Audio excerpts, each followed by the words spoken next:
Yes. When you hear those sweet Artemis jams, you know that you are tuned in to Grande LOQ, the Grandiloquent Hip Hop Show. We're going to talk hip hop straight to the old heads, people who love great hip hop, great music. My name is Ian Taronji. I'm one of your co-hosts. To my left, my esteemed co-host, Tia Abner. Tia, how are you? Hello, I'm great.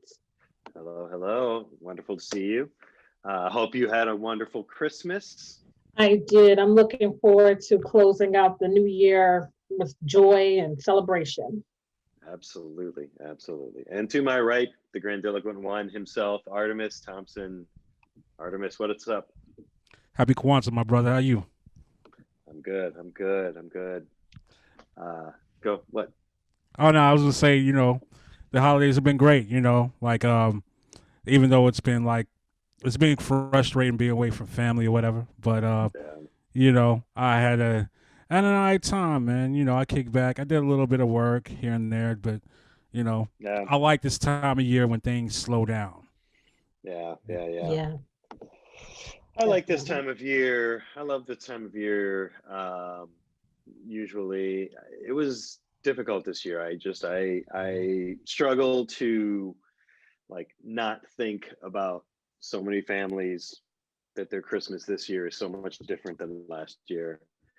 I'm thankful for everything that I have and my health. I'm thankful that I get to, talk to you guys on a weekly basis, more than weekly basis, but we get to do this show and have a lot of fun. So we're going to talk later on about things that we're happy about, that things that happened in 2020 and things that we're excited about for 2021. But let's really dig into what we're going to talk about tonight on Grande LOQ. We're going to start with recent news of trumpeter Keeyon Harrold. And if you have not seen the viral video, we'll get into it. And it obviously talks about lots of issues that, we still deal with as a society. And as you all know, if you've watched our show before, we do usually 2 album reviews, one something that's really recent, and then a classic. Tonight's classic was a super fun album to revisit. Delved Funkee Homosapiens. I wish my brother George was here. We're gonna chop it up on that one, and like we always do, we're gonna talk about why it's a classic, kind of getting our feelings a little bit and where we were when we were bumping those joints. Then we are going to talk about an album, kind of like an EP, or I guess it's an album that came out in July of this past year by DMV MC Oddisee. It's The Odd Cure, and that's one that is very lush musically, and anyone who knows me and knows my taste in hip hop, that's really what can grab me. So we'll talk about this. It's a very interesting album, and we might talk a little bit about Royce the 5'9" And Benzino. Yeah. Yeah. You want to. I know. Oh, I know. We're definitely gonna get into that. That's gonna be fun. Tia, why don't you tell us this whole Keeyon Harrold situation? I gotta say, I've met him I think once or twice. He's a DC guy. He's based out of New York as a professional trumpeter, which is, if you're going to be a professional jazz trumpeter, you probably should live in New York. Yes. But a brilliant musician, a brilliant Grammy-winning musician, has worked with with Robert Glasper, a bunch of people. What's going on with Keeyon? Boy, so yes, as you said, it's never a dull day, right? So this Saturday, while the December 26th, so the day after Christmas, there was an incident at the Arlo Hotel in SoHo when a woman falsely accused Keeyon Harrold's 14-year-old son of stealing her iPhone, according to reports from Keeyon Harrold himself, who said that the woman lunged at the 14-year-old and tackled him, and also assaulted Keeyon Harrold as well. And so the NYPD have identified this woman and are prepared to charge her with assault, among a number of other crimes. Right now, what's interesting about this case is that there has been a retort from said woman, who the Karen, who in this viral video does not have any proof, but says that she was actually the one attacked in the altercation, and that while her story has not been corroborated, investigators have actually corroborated the story that was put forth by Keeyon Harrold Sr. and his son.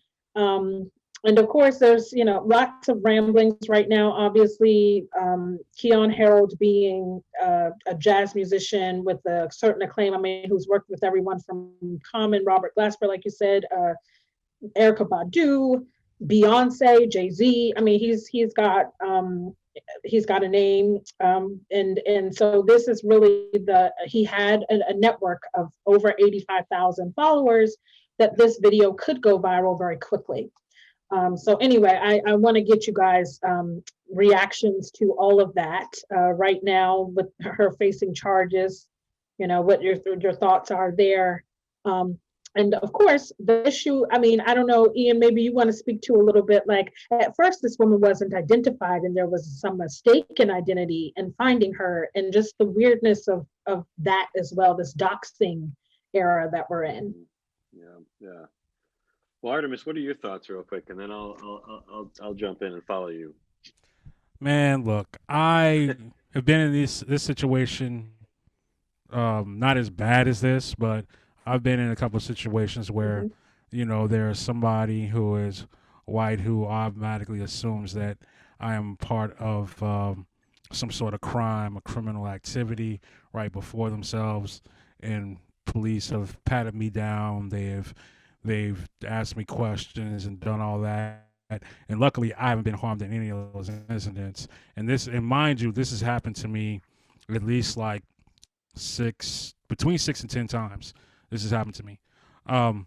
With that said, this young lady, like when you see the whole altercation go down on camera, what's going on, she is literally like trying to act like she already knows who the perpetrator is when it's herself, really, and she clearly is like going hysterical in her mind when to accuse this young man.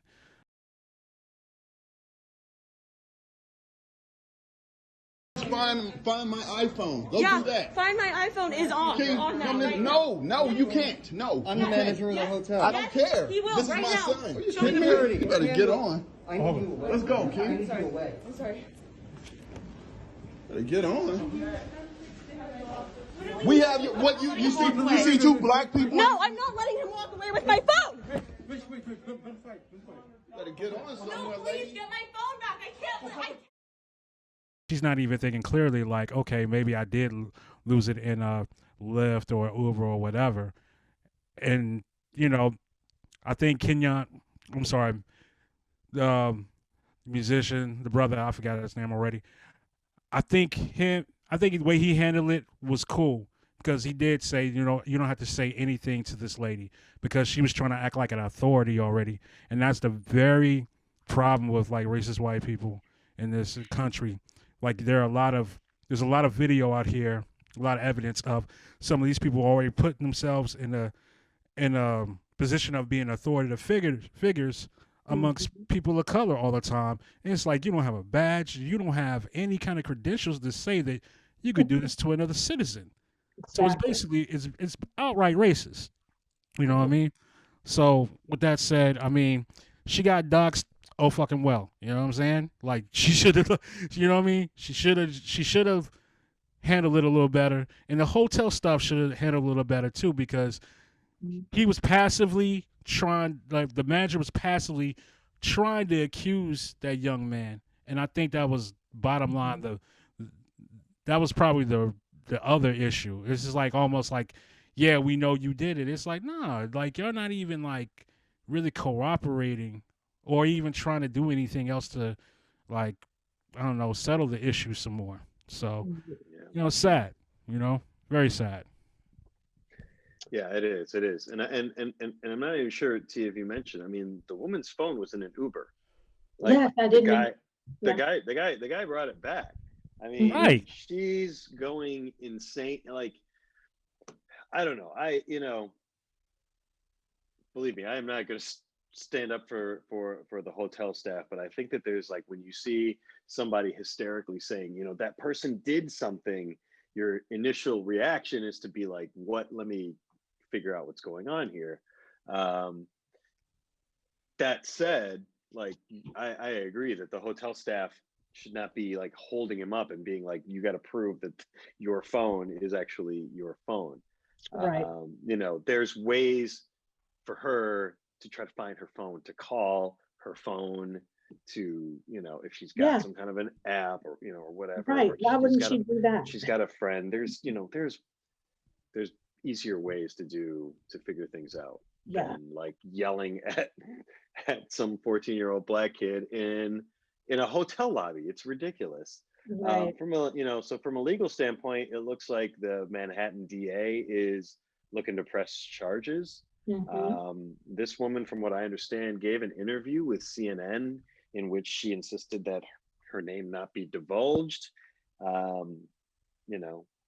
name is almost certainly going to get out there at some point, and she's going to have to stand before people and explain herself, because she looks like a crazy racist white lady on the video. And there's probably a good reason for why she looks like a crazy racist white lady on the video. Right. The Manhattan DA is looking to possibly press assault charges against her, and the video kind of pretty clearly shows her, like, reaching to grab for his phone, and that will meet some legal definition of assault. If this woman has no record, I mean, the reality is she's probably at worst going to be, pleading to some misdemeanor if they charge her at all. But it's bad. It's much more so than, and I don't want to say this because it's easy to say sitting in the comfort of my basement and not being the victim of that type of an assault. But it's not probably a felonious assault. And so, it gets into questions of how the Manhattan DA is going to deal with it. Are they going to try to make a big show out of prosecuting her? Are they going to try to do it quietly? Are they going to try to get away with saying we're not going to charge her? I'm curious. I'm not an expert on criminal law. I don't know the vagaries and ins and outs of New York criminal law. But I wonder. I think the situation is unfortunate altogether.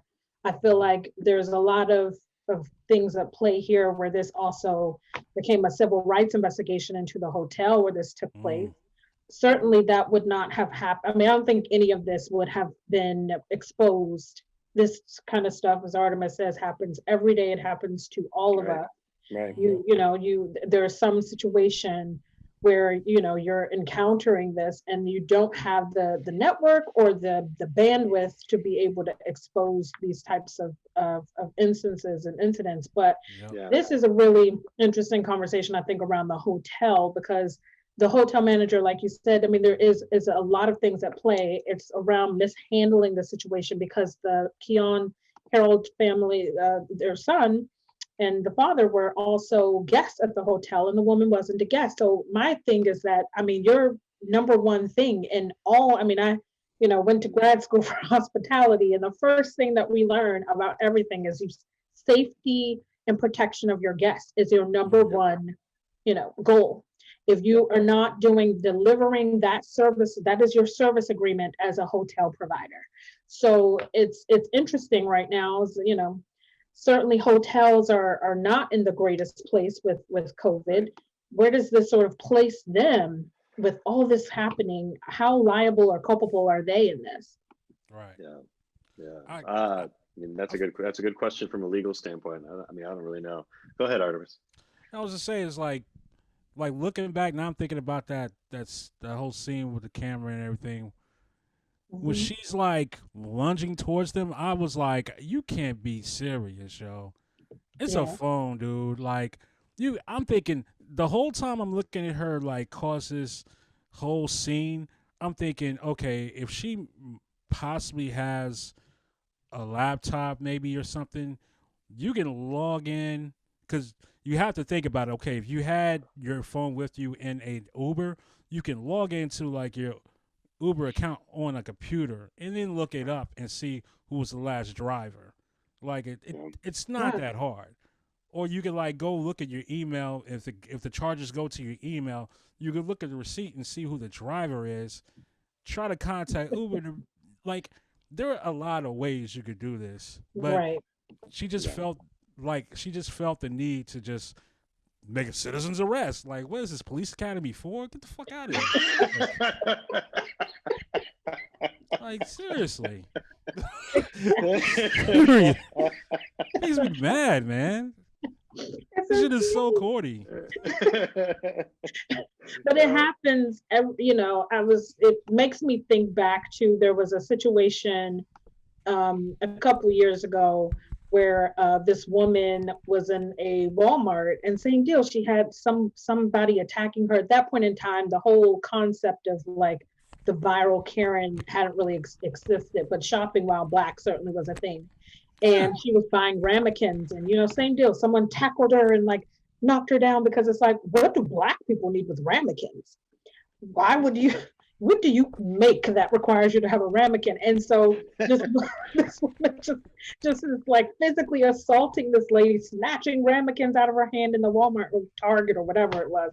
And you just think about like what prompts you to want to physically, but even if you're accusing someone and yell, like there's altercation, and that's bad enough, but to physically take your hands and put them on someone is beyond me.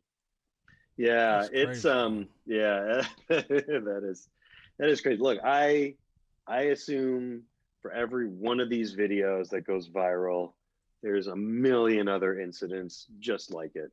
Mm-hmm.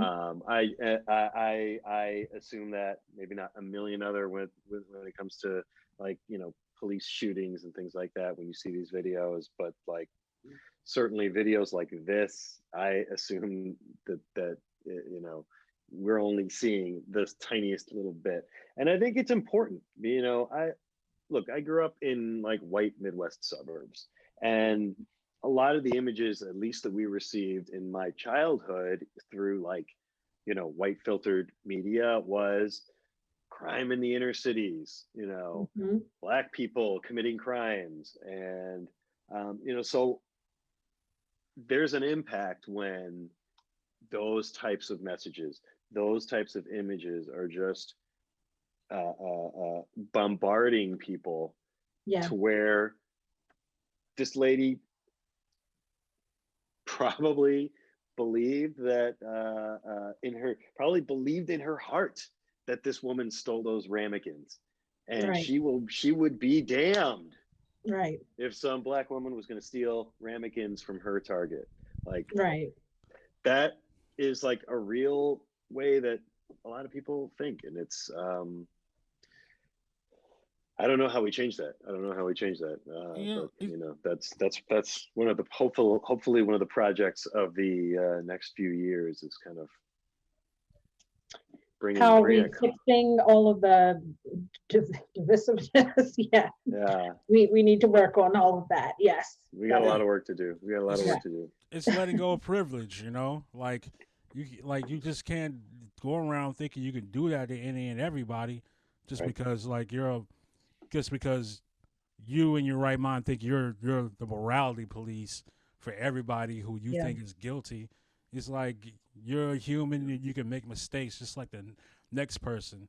But like when you're clearly like embarrassing, humiliating, or endangering somebody Mm-hmm. that looks different from you like this, I mean, you got to take that into account, the consequences that come with that. Now, like, I'm glad that more and more people are speaking up against this kind of behavior, and it's needed. But there's a lot more work that needs to be done, and I feel like it is part of just letting go of that privilege in that sense. Like, all right, I'm not looking at this rationally. I'm being very bigoted right now. I probably should fall back on doing this bullshit. That's what she should have probably told herself. Self-awareness is so hard for people. I think it's the hardest thing because I guarantee, I mean, she's already said she doesn't see herself as a racist or see herself in that. She doesn't understand the behavior is, that she's actually violated someone's space and violated someone's privacy, and that she is also, physically assaulted someone. I think she's like, it's not me. That's not the person I am.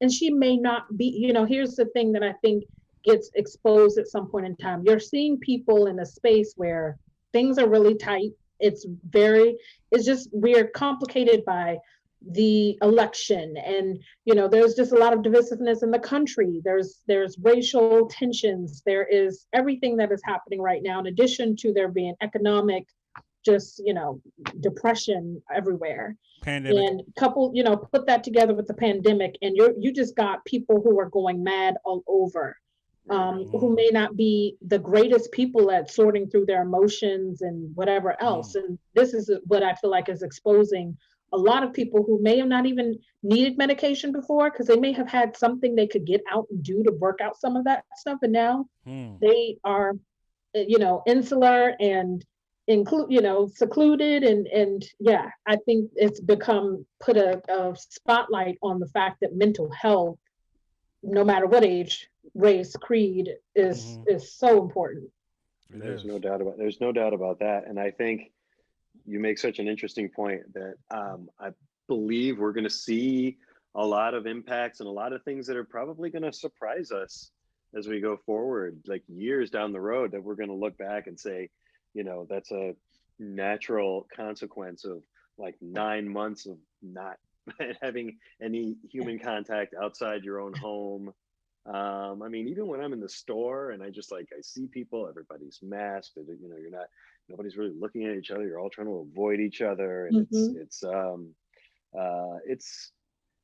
gonna be weird right out of the chute when we can go back to things. I mean, I'm presuming things are gonna slowly unfold, but it's gonna be strange, and then I think we're gonna see impacts 5, 6, 7 years down the road. I mean, I've got a 3-year-old daughter. She's too young we were going to put her in a preschool this year, but the preschool we were going to put her in couldn't open. And so she's, sitting at home. My wife and I, we're both blessed. We work at home.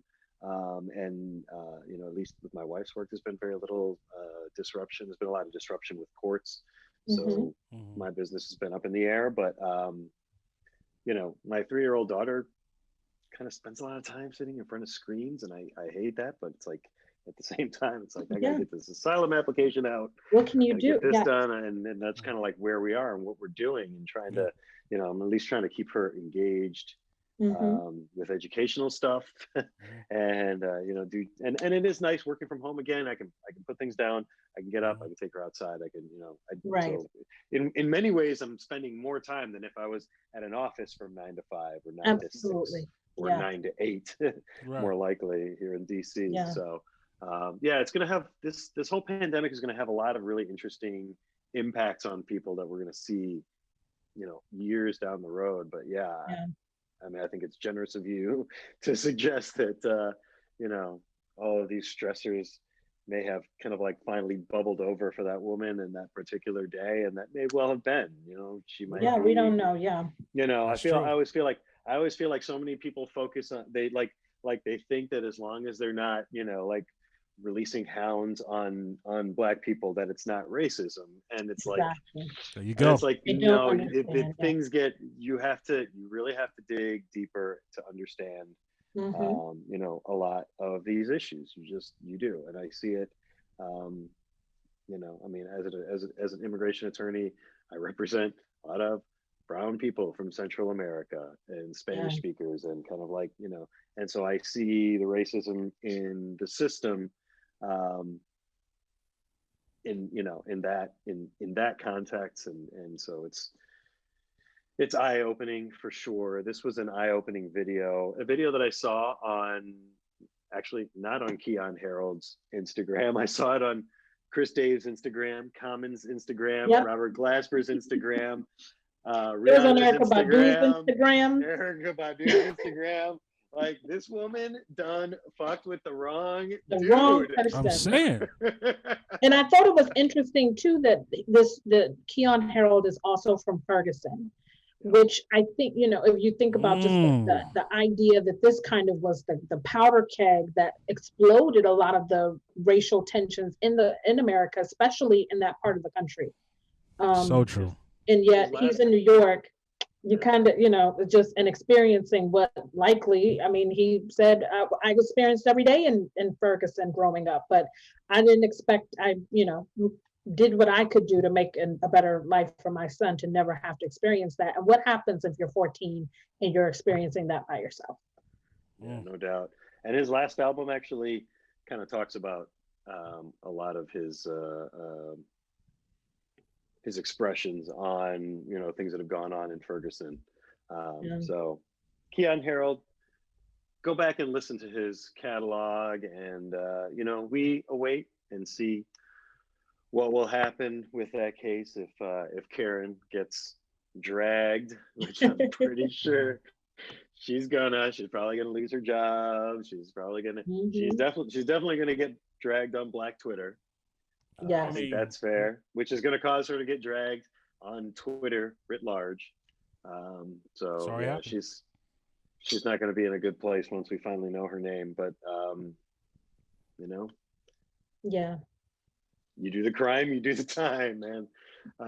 So anyway, we're going to come back and we are going to talk about Del, the Funkee Homosapien.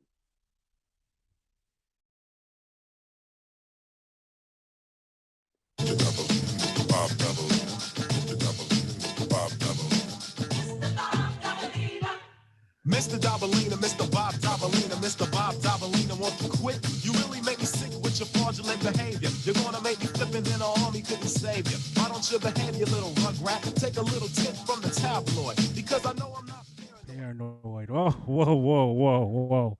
What are we doing here with the classics, man? We are going to cover one of my favorite albums that I grew up on, and actually the engineer said he grew up on as well. Ian has some fun memories of it, T as well.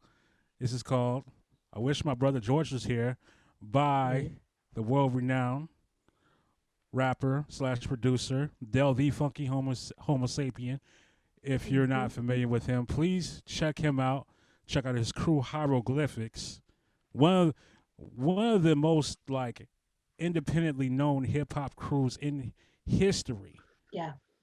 And I cannot be disputed.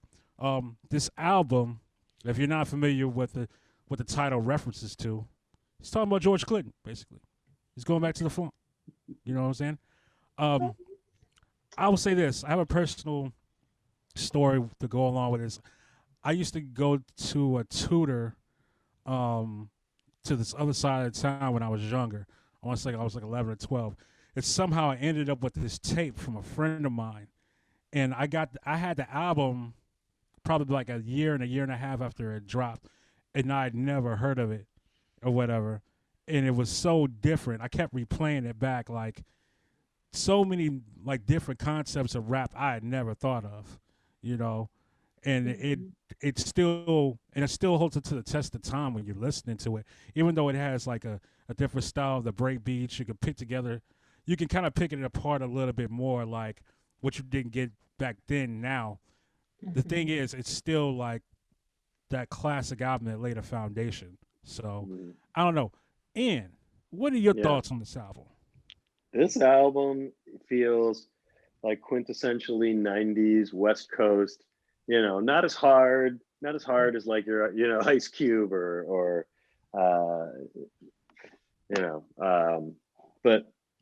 but it's got that funky guitar going. It's got that funky, that super dope beat.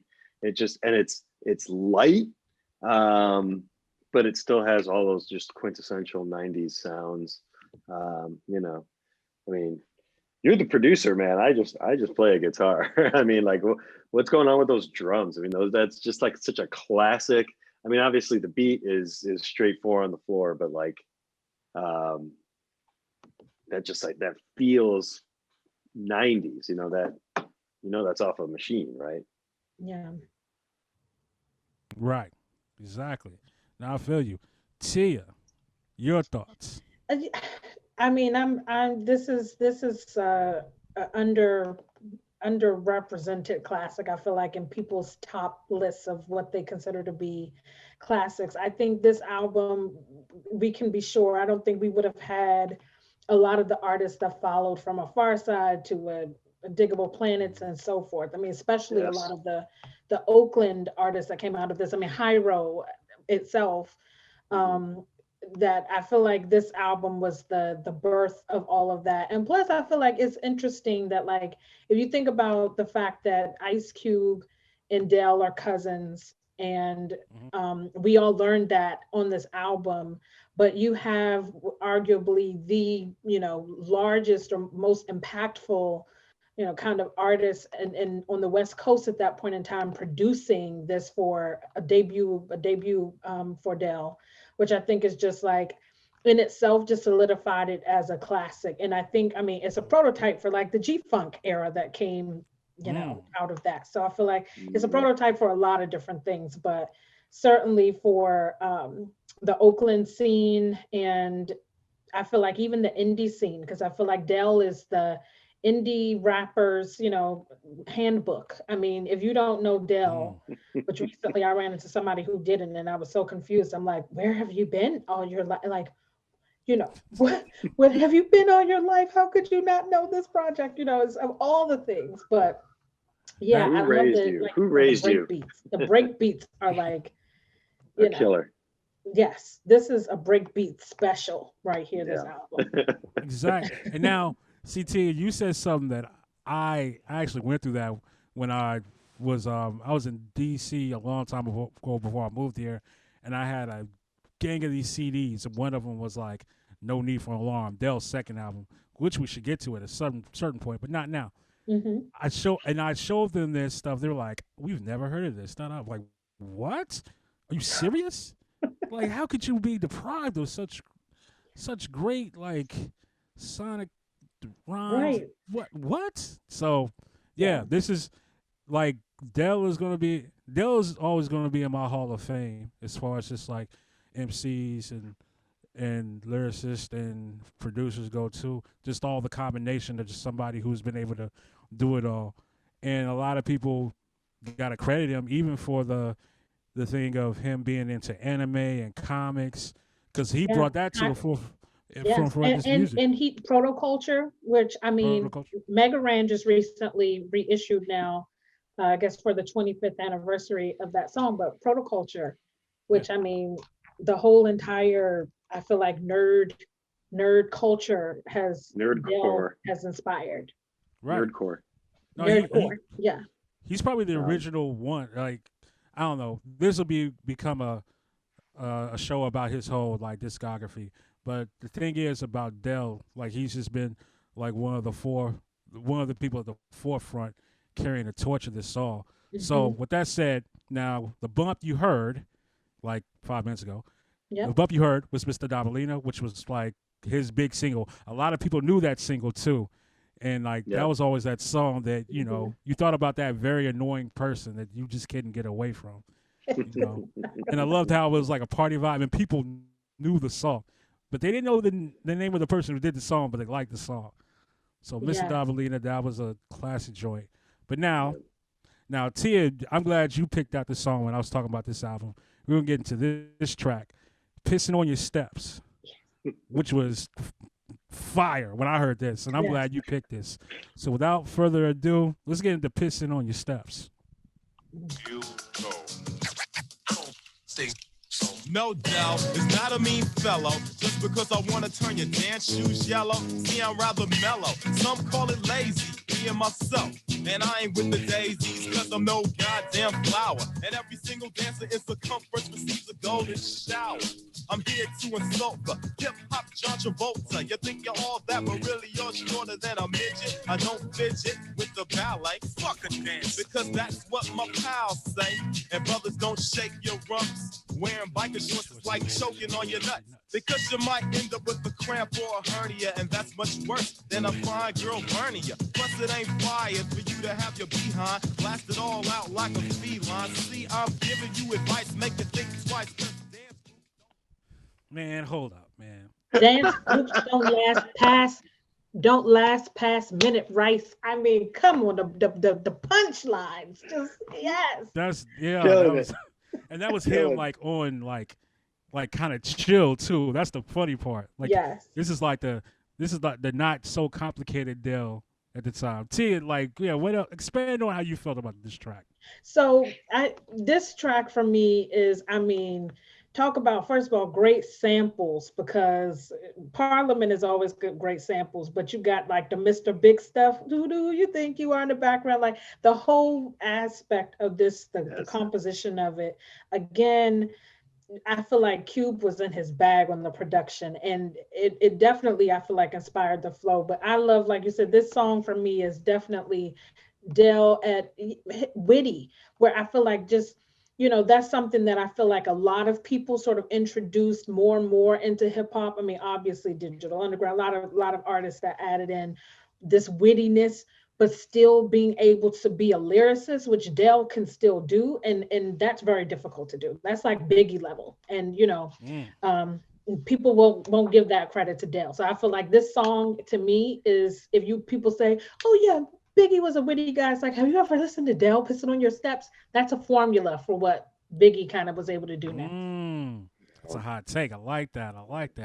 Ian, what are your thoughts, man? I mean, tremendous.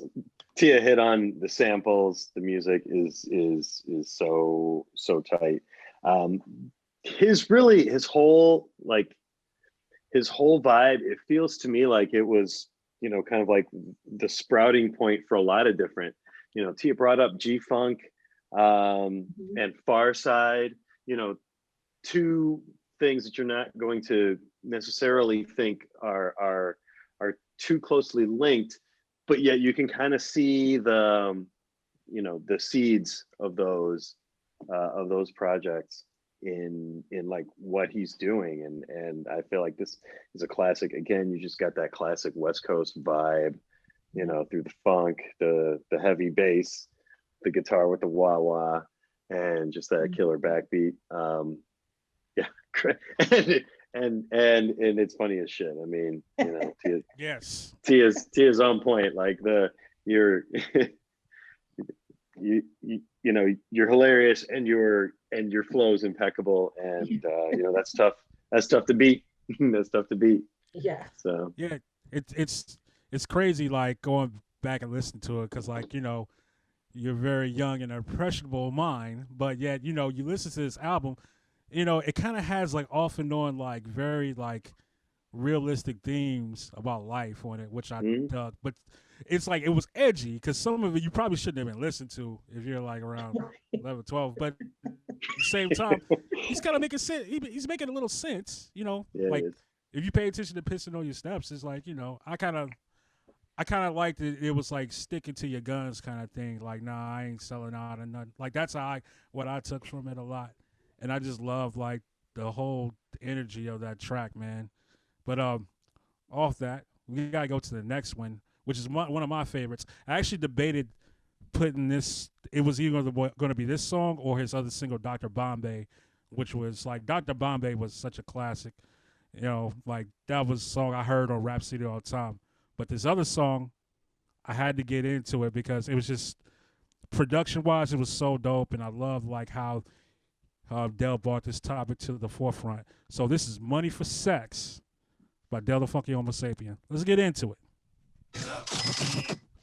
Where did the good girls go? It seems all that's left in the meadow is hoes. Not the kind of hoe that you use in your garden. Yes, the kind of hoe that'll make a dip pardon. But it's more than $1 for a holler, and more than 1,000 for a peek up a blouse, and more than $1 million if you have children. Cause nowadays girls want wanna make like a killing. So babies come in handy, and they'll just eat up your dough like candy. Give us some brandy, and let her roll around in the bins. And she'll give up the crotch and brag to all her friends, thinking they can play me like a field trip. That's why I slugged my honey dip, cause that's more than I can stand, and I'm the man who sets it right again. Buster in the lip, and the bitch will never bite again. You ain't getting with my Nubian brothers, cause before you even... Dang. It's crazy to listen back to that track, because this is the thing about the album. He has this song. He has, like, was it Light Skinned Girls? Mm-hmm. Yeah. Like that. It's kind of crazy. He has the contrast. Dark Skinned Girls. Dark Skinned Girls, yeah. That whole song is like a deeper level of, I feel like, the same, like, idea of what he had with Money for Sex. And, like, this is 91 we're talking about. Like, and these topics are being talked about in different ways. And Dell is staying in his lane, apart from everybody, talking about Money for Sex. And, like, I guess he's talking about, like, gold digging to his sense. Yeah. I don't know. When I was younger, I heard this, it kind of blew my mind. I had to listen to it a couple times to make sure I heard what he was talking about. Yeah. Did he really say that? Tia, your thoughts, please. I agree with you. I think if anything, I feel like it was a beginnings for me of, like, the still talking about a topic that is very interesting to talk about, but the way he approaches a topic like this, to talk about gold diggers. Next to you said, like, a dark skinned girl song, which is really about sort of, this not just preference for dark skin, but trying to really debate colorism in a really creative way. And then he's got this on there. I think, there's all kinds of balance in this album, and I feel like this is one of those ones where you got this versus like Hoods Come in Dozens or something, or your little Crumb Snatchers, like something completely different. But then, I think it adds some dimension to the album. So I feel like it's not one of my favorite tracks, but I think it definitely stands out because it's not something you heard talked a lot about in 91 from this perspective, I feel like. Right, exactly. Ian, what's your takeaway on it, man?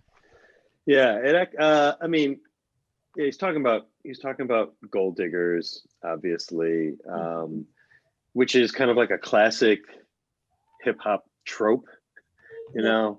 And so you evaluate it. I'm not a huge fan of the trope, but you evaluate it, based on how it fits. And he's, his lyrics are funny, as they always are. And so, I would say in the genre of gold, male MC complaining about gold diggers, trying to take him for his money. This is a standout. But the production is top notch.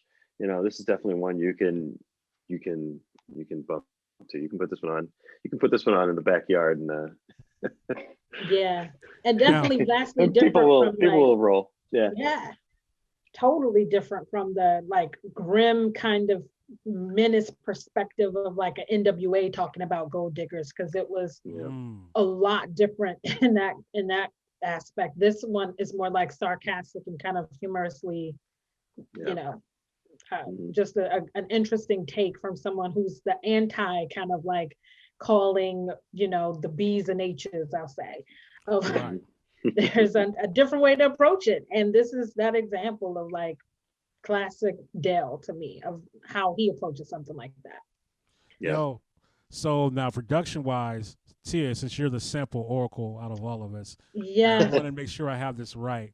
Do you think that same break from Money for Sex is like the same break that Wu-Tang used for The Mystery of Shadowboxing? It is, yes. It is. I had to make sure I had that right. I wasn't sure what break that was, but I listened back to it. I was like, oh, that is the same break because the way it comes in. Okay. I just needed confirmation. That is definitely. Yeah, that's wild. So many great songs. And if you think about like that sample that's used on here is also for D-Light's Groove is in the Heart. Yeah. It's that, Oh. Yeah, I can see that. Yeah. See, that's why you're sample oracle. You know. Yeah. Sample oracle, indeed. I like that. Exactly. I'm gonna write that down. I'm gonna write that down. You gonna write that down? I am writing it down. Put a pin in it. We're gonna put a pin in it. We will call Tia Sample Oracle. I must remember this. Ian, yeah. There you go. All right. Let's get to it'll this. It'll be in the post-show email that goes around. It will. Okay. Good. Where we critique each other's performances. Remember our titles. Remember. Yeah. That's right. Let's get on to this last track, which was a funny video, and I used to crack up so loud about the skit part of this video song. This is called "Sleeping on Your Couch," which was a single. I think it was like the third single, if I'm not mistaken. Yeah, this is a very funny song, funny beat too, actually. So, without further ado, "Sleeping on Your Couch" by Del the Funkee Homosapien. It seems nowadays friends stuff to me bogus and end up on my couch at night without notice. It's cool to have a friend over every now and then, but I gotta have my space and I don't wanna see their face like every single day of the week. Talk is cheap, you better find yourself another place to sleep. It ain't my fault that your mom's got fed up and now you wanna come to my crib and wet my bed up. You better find a job so you can get an apartment and you can save your crocodile tears, don't even start with from the other 7 brothers in the den playing Genesis. Damn, I can't win at this. Seems like I'm gonna have to flip and tell those other brothers that they're gonna have to skip. I had it up to here with these lazy cats, sick and sleeping on my couch, and I'm tired of that.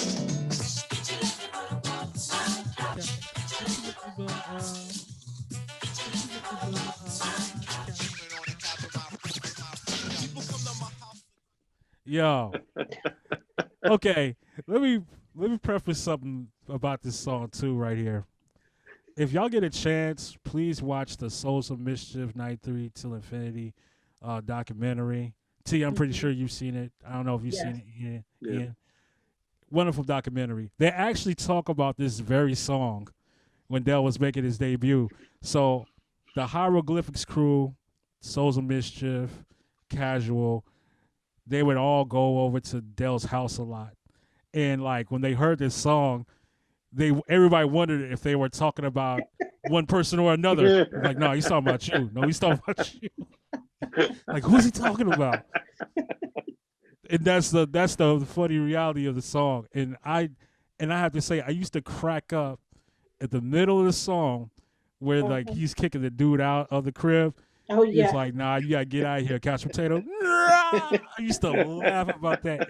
That's still funny to me, the way he did that. I was like, that must have been like the precursor to like Jazzy Jeff and the Fresh Prince, like on Prince of Bel-Air. Yeah, it might have been. I don't know, but that made me laugh, man. And the saxophone in the song. It was like some Leisure Suit Larry shit, man. That was so funny to me. Yo, Tia, what are your thoughts, yo? What are your thoughts on the song?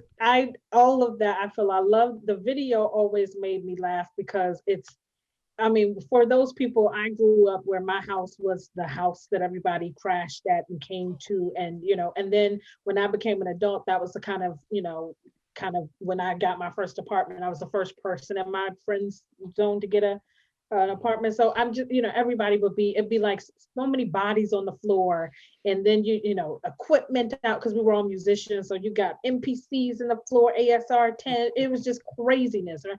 And I think about that, it just makes me laugh because of course that is a lot of different, experiences that a lot of people have. And at the same time, again, makes me think about that wittiness again that Del is just really good at. But also this is a track that I feel like not only is it witty, but it's so real. It's like this one is just, I'm fed up. You're at my home using it like like it's a hotel. Like I can't be there for you. The video was funny with them like all laying in the bed, like it's like that rockety bed where they're just all 3-4 people. Yeah, I just love the whole thing. They gotta, mother gotta have all the food out and cook with like family style meals for. Anyway, the whole thing is great. I love this song. It's too hilarious. Yo, Ian, what you so think, good, man? So good. I want to know. I want to know what this what this sample is. Like at least on the piano. Tia, can you ID that? It kind of sounds like He it kind might of sounds figure like that out. Bob. Kind of sounds like Bob James. I don't think it's Bob James. I want to say because there's so much funk samples on here. Yeah. I will find out. I will find out and let you know. But I'm pretty sure it's not Bob James. Okay. But granted, it might be somebody close to that because I know it's a lot Yeah. of Parliament on here. So Mhm, it could be mhm. a passage that sounds, and yes, it is Parliament. Rump of Steel Skin. No, there you go. With the Oh, yeah.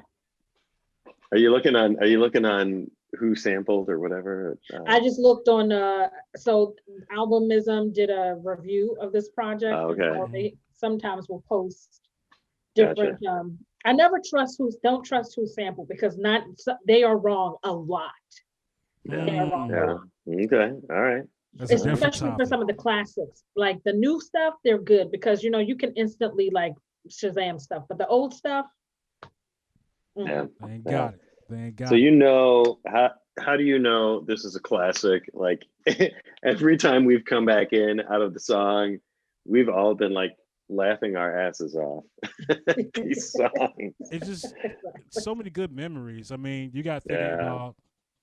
You mentioned Hoods Come in Dozens. I remember listening to that track, trying to figure out like how that bass line sounded. Same old thing had me like bumping my head a lot. Mhm. What was that joint? The Meadows. Oh Like I yeah, used, yeah.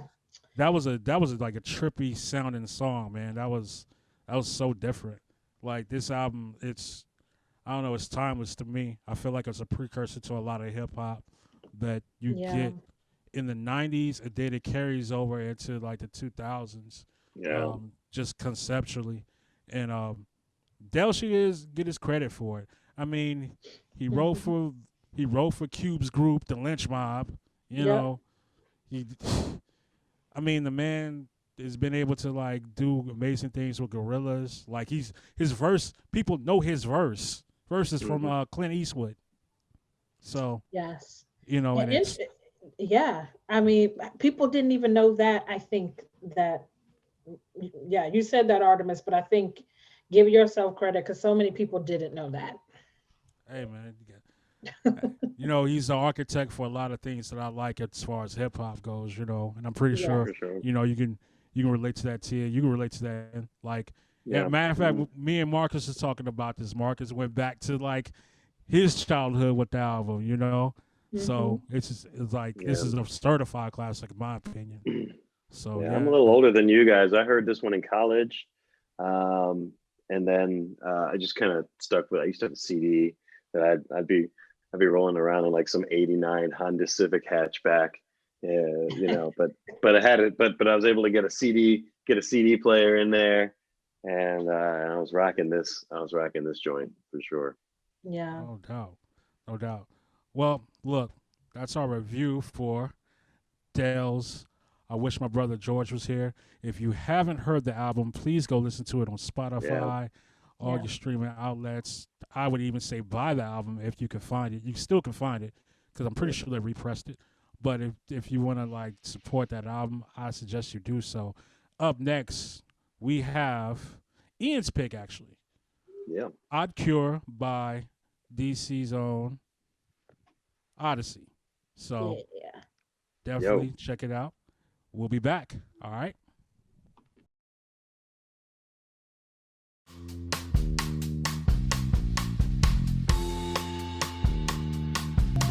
Looking out the window from the inside of my head, what I had in mind. Is it recess or recession?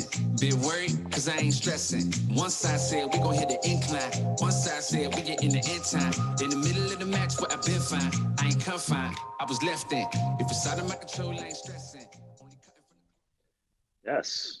Welcome back to Grande LOQ, the Grandiloquent Hip Hop Show.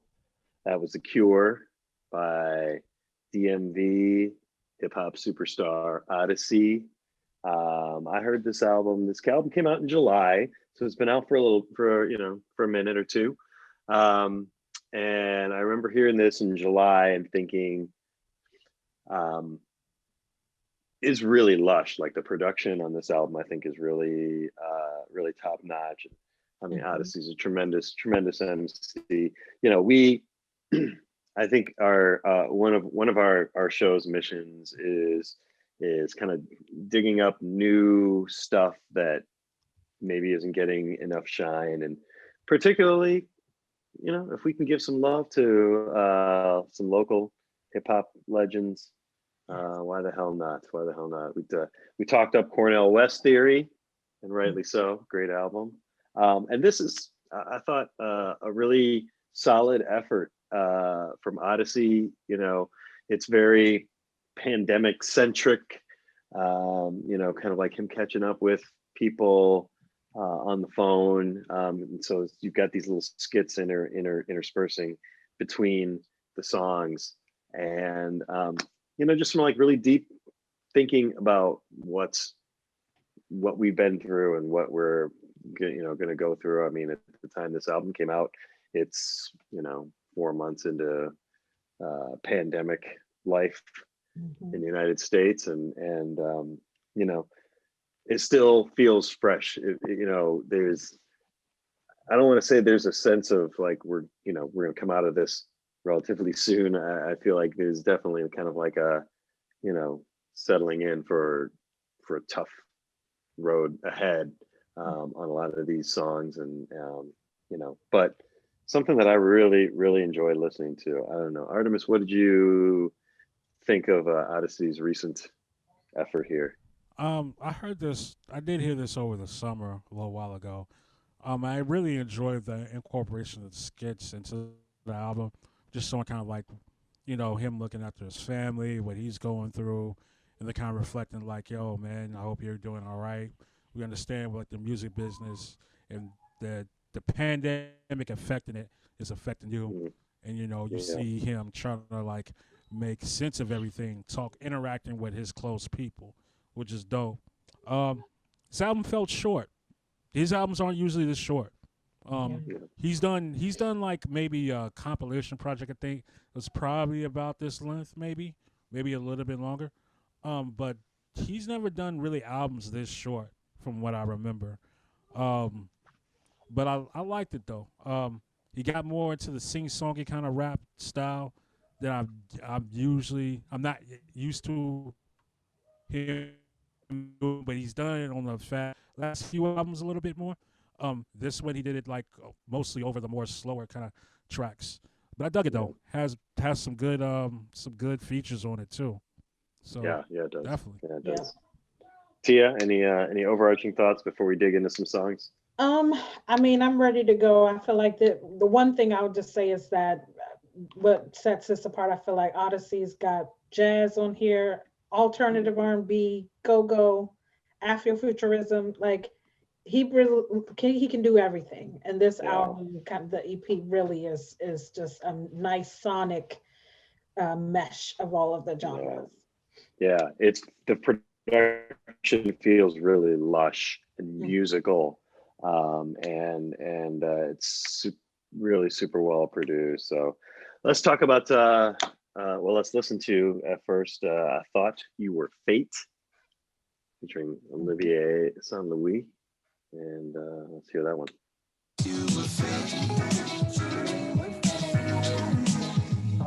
I don't read my stars, though I came from the source. Not a plot in a chart to unlock and unleash my cause. Not a game on the board. Read a card, see a flaw, now it's law. My belief, my laws.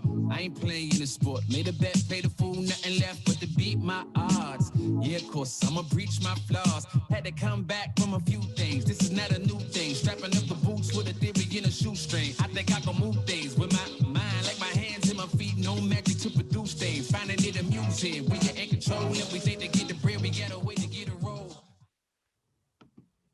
Nice, Yeah, nice, nice. yeah, that's a great track right there. Really nice feature. Yeah, I mean, and it feels like there's a lot of live musicians going on in addition to a few samples there. But Tia, what are your thoughts on that track? So this is I feel like a standout from this album. The right song, if you have to pick any, I feel like the guitar playing on here is fantastic. And I love the fact that Oddisee, who is Sudanese, or half part Sudanese.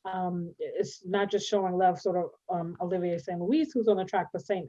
Ezekiel as well, who is an Afrobeats guitarist. And just kind of the two of those things, like you said, lush is the word. It's such a lush track. And it's just kind of this song, I feel like we've all been there about self-doubt and where you stand sometimes with when it comes to the art. And I feel like, you know, Oddisee is really in a space now to be able to really talk about doubt, doubting, you know, your vision and doubting where you want to be and what the decisions you've made artistically. And yeah, I love this track. It's one of my favorites on here. Yeah. I mean, he's been doing his thing, at least, you know, being recognized for doing his thing since 2010. I mean, I know he was doing it, you know, a lot longer than that on the come up, but 2010 is kind of like when he kind of came into you know, the public consciousness with, you know, mellow music.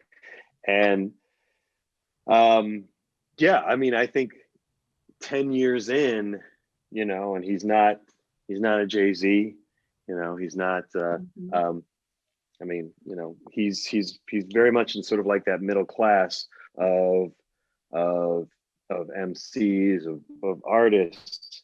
Yes. And we know, all of us being artists, middle class as an artist is like a tough space to occupy. And I'm sure that it you know, he has doubts about his path and his artistic vision. I think every artist struggles with doubt, and it's artists overcome it, but they also in that process they have to face it, you know. And I think this is just a really interesting just way for him to vehicle for him to look at that and deal with it. So Artemis, what were your thoughts on this track? Yeah, it's kind of crazy, the whole what you and Tia covered about with doubt, you know, because I remember talking to Oddisee like years ago, and he told me his idea of going in on mellow music, and he had a vision with that, and there was like out in his voice about it, you know, that he was going to go forward with like his plan to make that a base for a lot of his music. So, you know, this is like around 2010 or whatever, or 2011. I can't remember. And fast forward now, you know, you hear this song and he's like talking about, you know, he's been through a whirlwind of things. A lot of things have happened. And like he's at this point where he's not sure, you know. And that's always a dope thing to like kind of be honest with yourself as an artist about where you're going with your talent and what you're trying to do with your next move, or your next projects or whatever. And I like that he put that on there in a very let me say on a very danceable track. It's a kind of a hard rhythm to just grasp off the break, you know. It's a hard rhythm that you can't just really tell where the snare is going to hit right when you hear the sample come in, but he makes it all work. Yep. Like he brings it together right, you know. Solid track, definitely. All right, let's get into the next track here. This one, Still Strange, featuring Priya Raghu and Saint Ezekiel. I'm at a loss, thought I was better off than other people. I could go jogging, know that I won, I can't run away from me though. Am I evil or ignorant? Out of my mind or tenements. Want it back the way it was, never back me for benefits. I'm letting go of my ego and replace it with something that's generous. We should go chase after happiness and believe that this should come with the membership. Found out that freedom was limited, said we equal, not the truth we pretend it is. Could it be something lethal? Can't lose it, yeah, I need to. Fighting for you on the front lines. When we get through it, we gon' reform. Communicating like we need to. Keep it transparent, baby, see through. Kept over, we kept on. Got a choice now, what should we do? Don't repeat when we reborn. We don't make the mistakes that we used to. Maybe replaced by something new. Love that beat. We only heard a couple of seconds there, but the vocals on this track are really on point. Again, really lush and beautiful musical production. I think this is a really strong track. Artemis, what were your thoughts here on this one? So when I heard this, two things came to mind. This actually reminds me of like a Blue and Exile song. Actually off of their more recent like projects. Not the joint where they go back in the crates and find the unreleased joints, but I can't think of the name of that album. But it has that feel to me. I like that. I like that a lot. And another thing I noticed about the track, Oddisee does this a lot. He takes a lot of like slower beats that you probably hear it in like a boom bap sounding kind of way, but he takes it, he breaks it down and makes it a little bit more bouncier. He didn't do this for a while, but I noticed on his last few albums that he would always like try to get into this pocket with it, and I think this works, especially with like the hook. It's coming together. It's kind of smooth. Like you can bounce around with it a little bit. Or you want to slow dance with your lady, maybe put up a lighter or something. Like, it's just like very like something like that. Yeah, like as you would say, Ian, a baby maker song or whatever. You're always trying to get somebody to make a baby maker song. I don't know why you want more babies. Like, anyways, that's why you picked this song. Damn it! Nah, no. I don't want any, but if I can put that out in the universe and other babies get made, look, I got enough babies. Now I see why you suggested this song. Anyways, yeah, that's a cool song though. It's definitely a cool song. Yeah. I love this track. I think I wrote a killer baby maker, and Artemis is gonna jam on top of that. You are gonna hear that. But this is I don't even know how I can follow that up. It's just like, baby making, and I love Priya Raghu's voice, and just it's got to be like a fan favorite. This one, I just feel like it's a bright spot in the album lyrically, the flow, just everything coming together with it. It sets it off. So I feel like I love this song. It does kind of reminiscent of baby making. Now that is for sure. It does feel that way. They're in the middle of a pandemic. Play this and you're. Oh yes, exactly. Our January baby's about to pop out because of this song in the summer. Like what month was it? It was June, July, August. Oh yeah, right on time. Oh man, yes, this is a really solid track, I thought. All right, next track, No Skips, featuring Ralph Reel. Let's hit it. Representing Prince George's County, Maryland. You say Lago? Yeah. I get around any town I'm a man about. Whoever you a fan of is my fan account. Not impressed if a restaurant got a waiting list. Traveling up to no Palentis just to play the grits. Who got cars? I got lanes. Who got game? I got cards. Who's playing to advance? Running double your budget, you about to lose a fan. Odds stay underrated, but I improve chance. I never meant to make any man feel insecure. Less time to accomplish to what the claim accomplished. Bro, honest, I'm proud that you never show profit. Much like the identity you pretend is yours. This one for the truth seekers. Respect the real beast and not the industry zookeepers. Don't apologize for canceling. Yes. Yeah, I love that one. First off, let's shout out to Prince George County. Yeah, man, some really excellent wordplay. I feel like on that track, really solid flow, and it kind of feels to me, it kind of felt like from a production standpoint, like a college dropout era Kanye kind of feel to it. Kind of like an upbeat soul vibe that it had going on with like the horns in the back kind of hitting. Bam, bam, bam. I don't know. that's just me getting that. But what were your thoughts on No Skips? So when I first heard this song, I think I immediately picked up the phone to call a friend because I said, "Ooh!" Towards the end of the verse, which you don't hear, another PG County favorite, or you don't hear in the preview that we play. But I hope everybody goes and listens to this album, so you will hear it.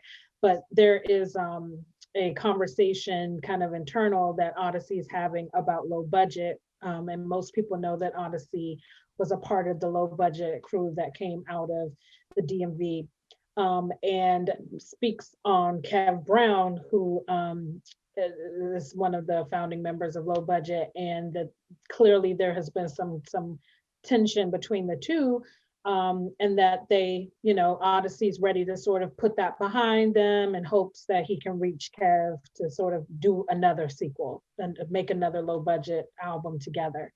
So I thought this song, that is what caught me immediately. I was like, "Oh, did you hear this? What's happening?" Because I wanted to get backstory on what the deal was. But I think again, the whole album is dope. But I feel like this song for me is one of those ones, like I love the beat the most on this song. And Oddisee is such a good producer. I mean, Artemis, it's unfair for me to put you on the spot, but as a producer, there's, I feel like you put your project in that person's hands, and you've had a lot of production from Oddisee. So if he's produced for great producers, you could have self-produced just as well. So I just feel like I like Ralph Real. He's just, I don't know. He just got it for me. And something about his style of play and all the musicians are great, but he's one of my favorite musicians in the band. No diss to anybody else. I love John Lane too, because he's from here. But still, Ralph was just like, you put him on a song, you got me. Yes, indeed. Okay, Artemis. Check it out. Yes. So Ralph Real, shouts to him. When I was doing shows with Of Tomorrow, he would join up with Of Tomorrow, and he is just a beast of a keyboardist and a producer. I heard some of his production. Oh my God, crazy. So Oddisee has a team of talented producers all around. John Lane, I've done some stuff with him, and of course Unknown, the homie Unknown, Rich, out of this world. Completely just one of the best producers I've ever heard. So for Ralph Real to be on this project, that's a big deal, man, because he's like a quadruple threat. If I could, if I could say, I've never seen anybody who could do everything he does just on the levels he's been able to do it. I want to say that, and also this song takes me back a little bit to the Oddisee that I didn't meet though. I can't remember the first time I met him, but I do remember one of the very few times I was able to chop it up with him for a while was at Cap City. He came through. I can't remember if it was a low budget show or something, but he came through and he was playing some of his music and his beats. And this is kind of how Diamond District came together too, because he was looking for a compilation of people to do something with, apparently. But it turned out to be Diamond District when you got YU and XO. And for some reason I heard this song and it just, the whole feel of the vibe of the beat and also his lyrics just kind of took me back to that place. Okay, this is the Oddisee I remember from the Half Tooth compilations that were coming out. Or better yet, the stuff he did on, what was it? The Jazzy Jeff album or whatever. Yep. Yeah, it took me back to that time. I dug it. I dug this a lot. This is probably my favorite track off the album, to be honest with you. And the only thing about this album I will say is I wondered after the skit at the end if he had another song he was going to put on the album. It feels like he had something he wanted to put there, but he didn't do it. He just cut it short, just talking to his manager. And I wondered that. So. Well, that's a good question. Maybe we'll have him on Grande Loq and we can interview him and you can Yeah. ask him that question. Hey, man. That'd be, because I think, Feels I mean, like- everybody is wondering, like, what is, obviously him going the Go to Mars track, which we didn't touch on, but like that he's obviously left Mellow Music Group. Mhm. So yeah, I mean, we'll see. I'm interested to I'd love to interview him and find out what the thinking is. And then I looked at like the mastering and mixing for this project, which I mean, Oddisee is very well known for enabling, the assistance of great mixing and mastering teams. And so Hans Philip Graf mastered the project in Delft, who's, a DJ, incredible producer, to also mix the project. So I feel like all of those pieces, like he's so smart about involvement of musicians and those, the components of the album. He has, he really puts his attention on the composition of a song. And so I love the whole thing. No doubt. Oh yeah, let me shout out Low Budget too, man, because Kev the homie, I didn't even do that. Kev Shouts Brown's to great. Kev Brown's great. Yes. Shouts to Slim. Shouts to all of them, because over the years I've been able to The whole interact Low with, budget, interact with them all on different levels and talk to them. Very cool. And that tidbit you said about the conversation, obviously trying to like put whatever him and Kev had back in the past. That's really dope, because the Low Budget they had one compilation out, right? Yes. They had one. Yeah, I think everybody was looking forward to the next one. Was that the Low Budget Christmas one? That's a Low Budget Christmas. Yeah, they need to do another one. Yeah. Maybe I could talk to DJ Marshall Law, be like, yo, what's up, man? Like, It's time. And, there's nothing better, I feel like, for it's sort of, brothers coming back home. I feel like PG County, listen, yes.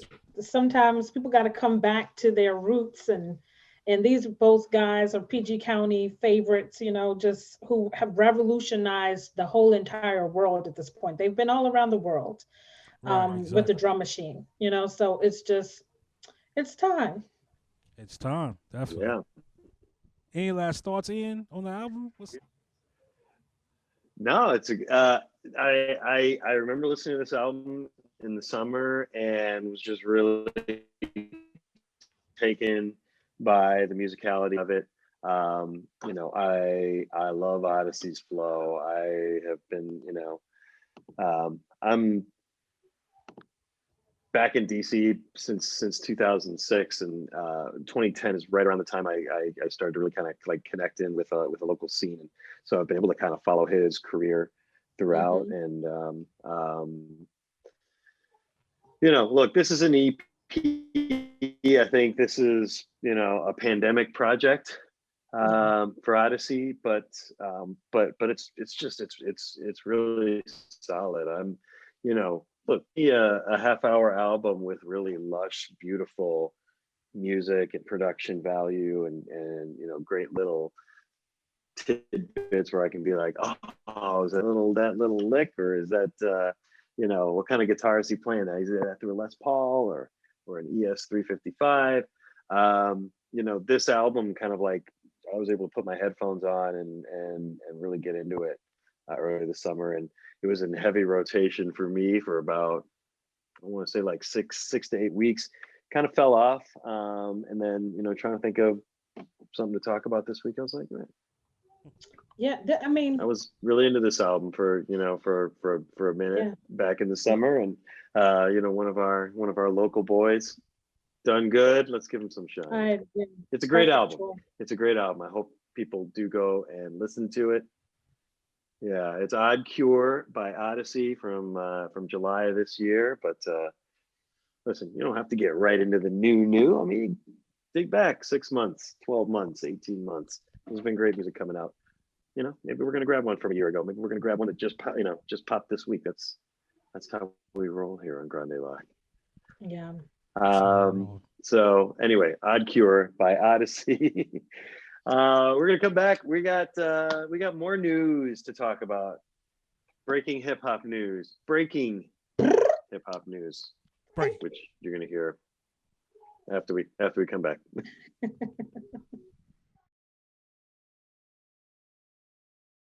We just wanted to catch up with a little more, a few more things, a few more goings on, and also, have a little retrospective on 2020. It's obviously been a tough year, but we want to try to find some positive things that happen, and maybe still something we're looking forward to in 2021.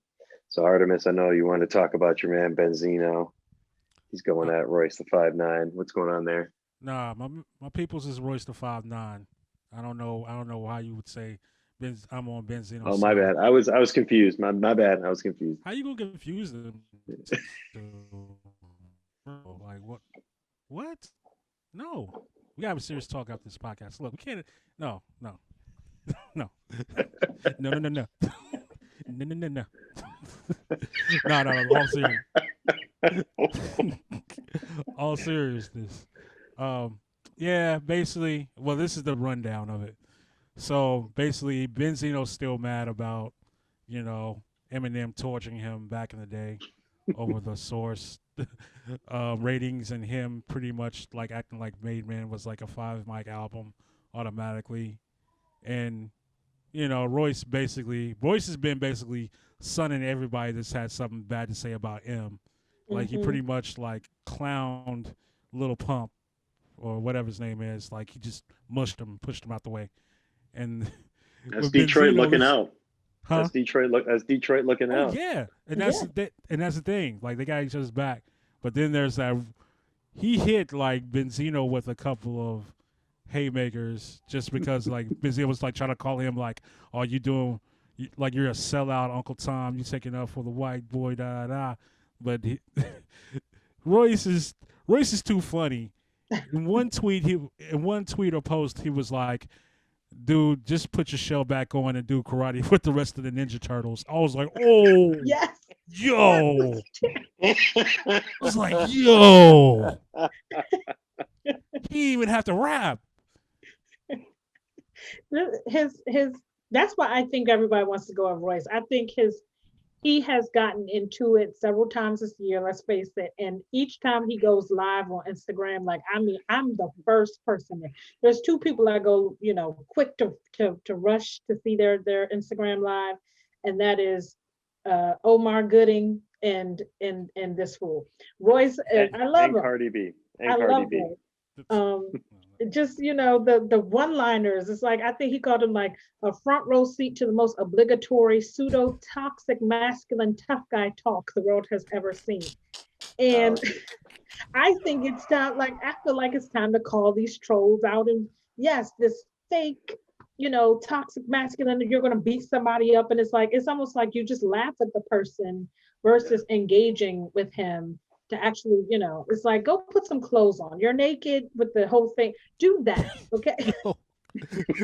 When he was like, I don't want these problems. I don't want these, what do you say? I don't want these half-naked problems or something like that? Yeah, because he could have done the tough guy Detroit thing. I mean, he could have done that, but the comedy of him almost being like, look, I don't want to embarrass you. Have a grown child, like a grown daughter. Have respect for yourself and her. It's embarrassing. You're embarrassing me. It's just great. Leave Royce alone. Just leave him alone. Like the whole thing with Yellow Wolf, that ended very shortly. And like Yellow Wolf said something, and he had to not say it again. And Royce just carries himself in a certain way. It's just like he's very smooth, but it's the crazy thing that people don't know how sarcastic he is. Like they don't pay attention to his lyrics. When on Boom, literally, he tells you, "I was knocking niggas out while you were knocking sticks off their shoulders." That's funny, and it's slick. Yeah, and he says these things in real life. I'm just saying. And people forget when he was I forgot who he was beefing with. But he had a rocket launcher in one of his videos. You remember that? Yes. It was a D12. Trick, and I mean, and he's also a boxer. So I think when he was going through sobriety, he started to box and kind of do that. So it's like, just stay away from Royce. He's not the one to play with, and neither is Detroit. They look nice, but they will cut you. Oh no! Yes. Have you been to Detroit? That's the question. I know, Ian. I know you've been to Detroit. I know Tia, you have. I've never been. No, I've never been. Detroit is a different world. It is a different world. It's a different world. I feel like there's a lot of ties between Detroit and DC, and so I'm here for it. I loved Royce's project with DJ Premier. That's like that's some of the prime that first prime album. Mm-hmm. It's like one of my favorite hip hop albums for the last 10 years. Yeah, I mean, Royce is not the guy you want to come at. First of all, super smart dude. Smart dude. Mm-hmm. You Yeah. know, yeah. And I can't agree. And this is not. I'm not saying you're saying anything wrong. And Benzino's tripping me out with this whole Uncle Tom thing because it's like you really don't listen to what Royce is saying. Yeah. Like his verse. No. There was a verse he had on one of the songs with M on the last album, Used to Get Murdered By, and he's literally talking about like freedom of just the black community. You know, I can't remember the name of the song, but what he's saying, it was probably the perfect place to. It was the perfect project to say it on. And it was the perfect timing because his verse is first. I can't remember the name of the song, but it was like I thought that was one of the best verses I heard in a minute. You know. Yeah. So that's why I don't get the whole Uncle Tom thing, especially like the stuff he stands for. You know, he's just like, look, M is his brother. He's going to take up for his brother. Like, how many people don't take up for their siblings? Like, a lot of people do. It makes no sense. It's this whole thing. The whole city of Detroit is going at Benzino on Twitter. Like, the whole city. I mean, when you've lost. At this point, there's no more to say. Just stay out of this conversation because the whole city is destroying you. You are trending for the wrong reason. There are certain cities that you do not want the whole city on your ass. That's Detroit is definitely one of them. Philly's another one.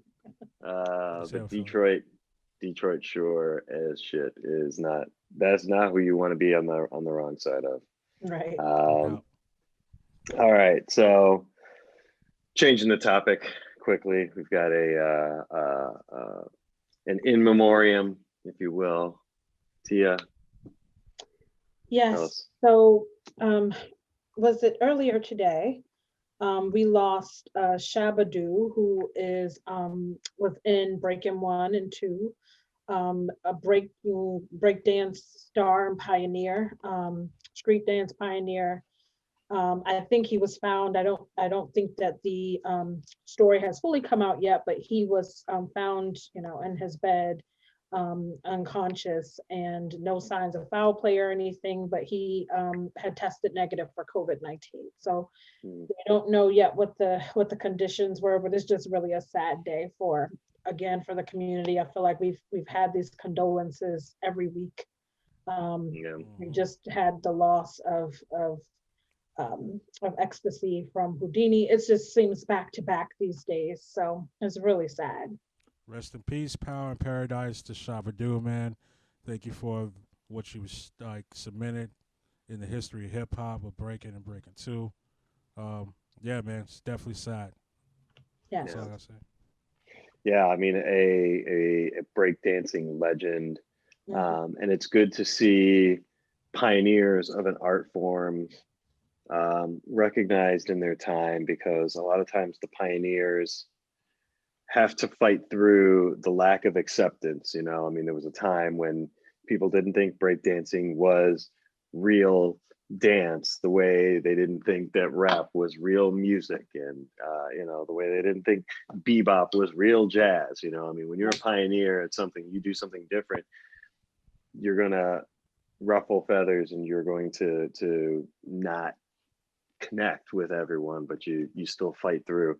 I mean, the man was a pioneer at a tremendous art form and a hell of a dancer. So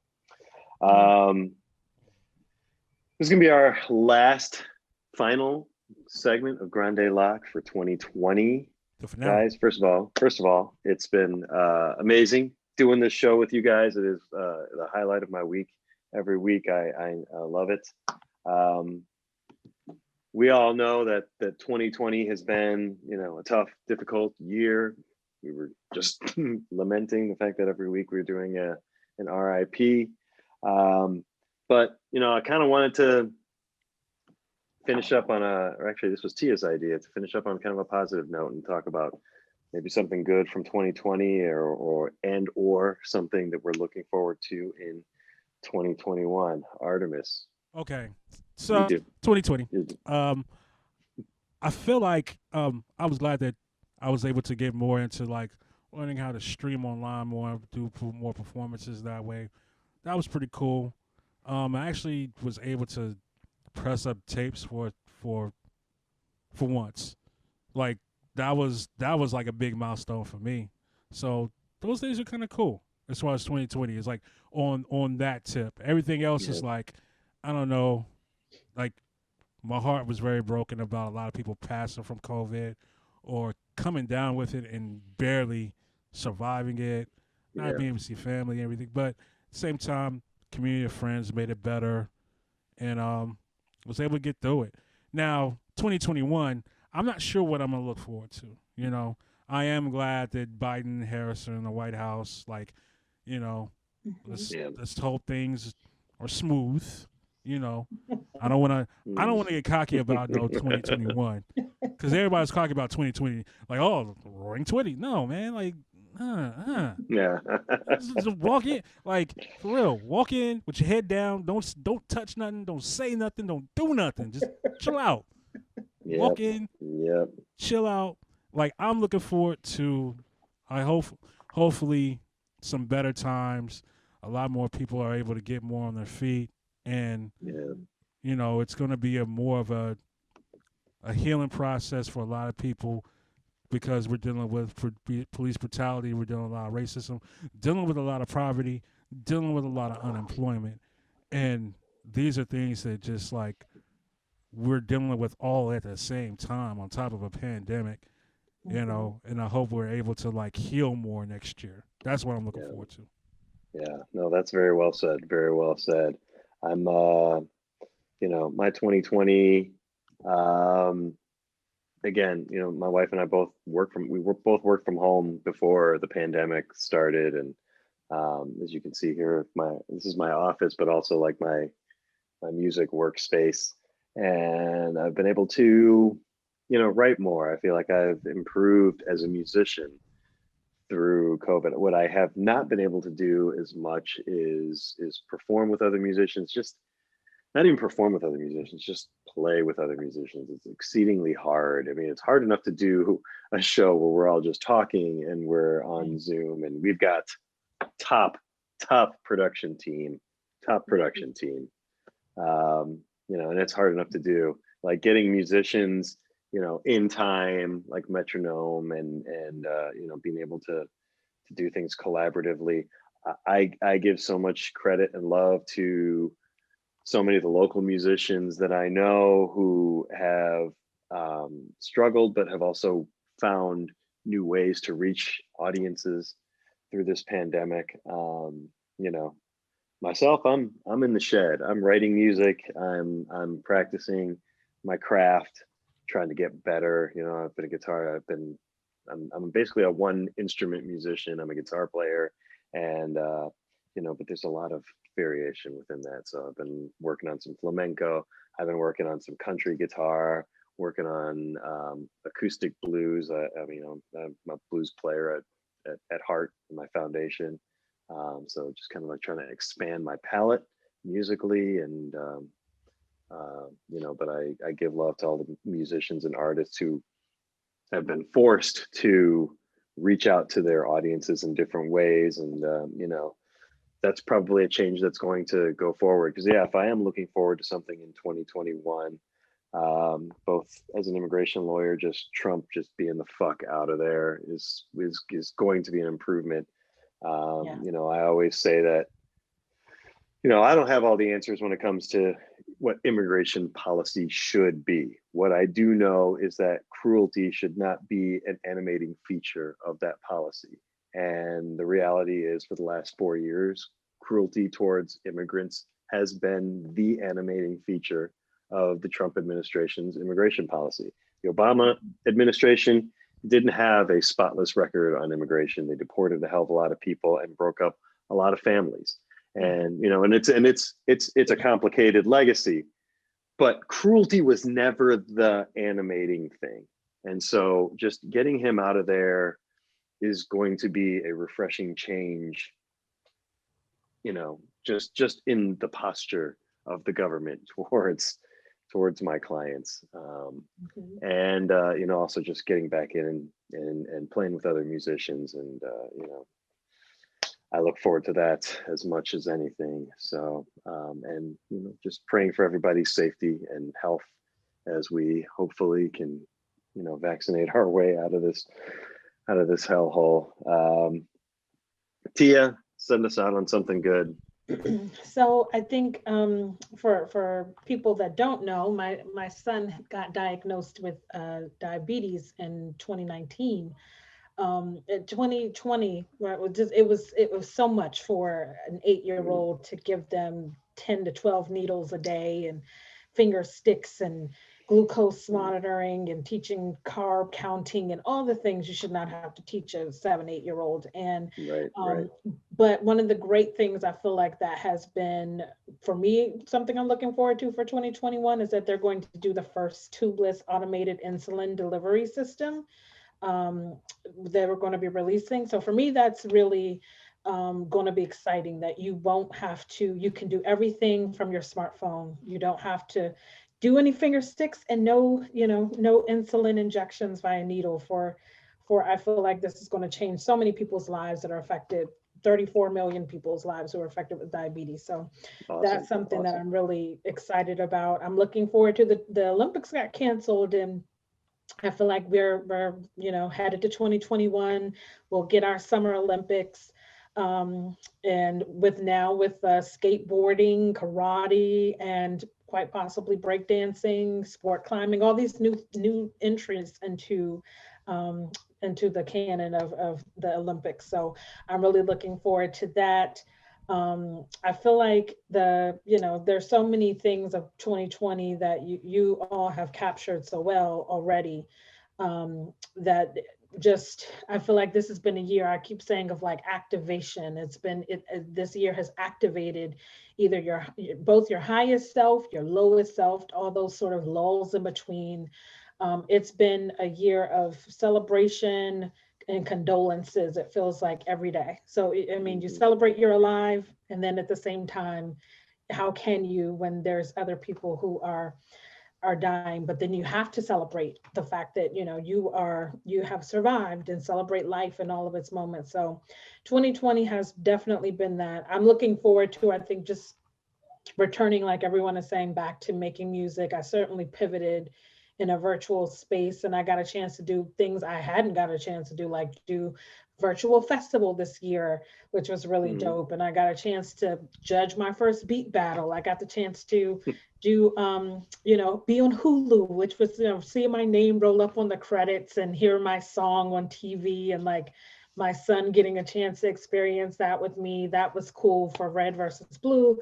I just, it's been a year. I'm looking forward to like amplifying that even more in 2021, and just, a vaccine rollout that is well planned and has logistical, it's going to have bottlenecks, and how can we just stay patient through all of that?